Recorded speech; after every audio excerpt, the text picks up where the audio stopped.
दोस्तों, आज इस वीडियो में आप जानेंगे नासा के एक इकलौते फेल्ड मून मिशन अपोलो 13 के बारे में और आखिर कैसे नासा ने इस मिशन में सवार तीनों एस्ट्रोनॉट्स की जान बचाई। यह तो आप जानते ही होंगे कि नासा ने चांद पर मनुष्यों को भेजने के लिए अपोलो मिशन की शुरुआत की थी। वह हर साल कई अरबों डॉलर खर्च करके अंतरिक्ष यात्रियों को चांद तक भेजती है ताकि हम पृथ्वी के बाहर भी चीजों को समझ सके और चंद्रमा की धरती पर अध्ययन कर सके। इसी क्रम में नासा ने अपोलो 11 और 12 को तो सही सलामत तरीके से स्पेस में पहुंचाकर उतारा और वो मिशन सफल भी हुए, लेकिन अपोलो 13 के दौरान कुछ गलतियों की वजह से उसमें विस्फोट हो गया और यह मिशन फेल्ड रहा।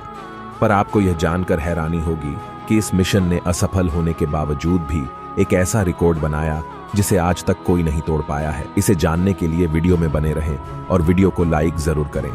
अपोलो 13 मिशन चंद्रमा पर मनुष्यों को उतारने के लिए नासा का तीसरा प्रयास था। 11 अप्रैल 1970 को लॉन्च किए गए इस मिशन का उद्देश्य संयुक्त राज्य अमेरिका की तीसरी चंद्र लैंडिंग था। अपोलो 13 के चालक दल में 3 अंतरिक्ष यात्री यानी कि एस्ट्रोनॉट्स शामिल थे, जिनमें कमांडर जेम्स ए लोवेल, जिनके सहयोगी जॉन एल स्विगर्ट और फ्रेड डब्ल्यू हाइज थे। तो दोस्तों, वैसे तो उनके मिशन का मुख्य उद्देश्य चंद्रमा के फ्रामोरो हाईलैंड्स क्षेत्र का पता लगाना और वहां वैज्ञानिक प्रयोग करना, पर मिशन के लैंडिंग के केवल 2 दिन बाद एक हादसे ने इतिहास की दिशा बदल दी।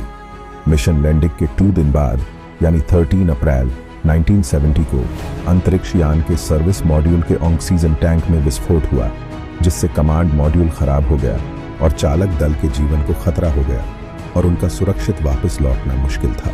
उनके कमांड मॉड्यूल की पावर समाप्त होने के कारण नासा ने चालक दल और मिशन कंट्रोल को सुरक्षित रूप से पृथ्वी पर वापस लाने का फैसला लिया और चांद पर लैंडिंग की योजना भी रद्द कर दी गई। अंतरिक्ष यात्रियों और ग्राउंड कंट्रोल टीम दोनों द्वारा समझदारी दिखाई गई और चांद के दूसरी तरफ पहुंचने के बाद यान को पृथ्वी की तरफ मोड़ लिया गया। हालांकि यान में ऑक्सीजन की कमी थी, उनका जिंदा वापस आना एक बहुत बड़ी चुनौती थी, पर नासा के वैज्ञानिकों ने हिम्मत नहीं हारी। इसी दौरान मिशन पृथ्वी से लगभग 4 लाख किलोमीटर से ज्यादा दूर चला गया और यही वो रिकाइनर्ड है जो आज तक कोई भी नहीं तोड़ पाया है।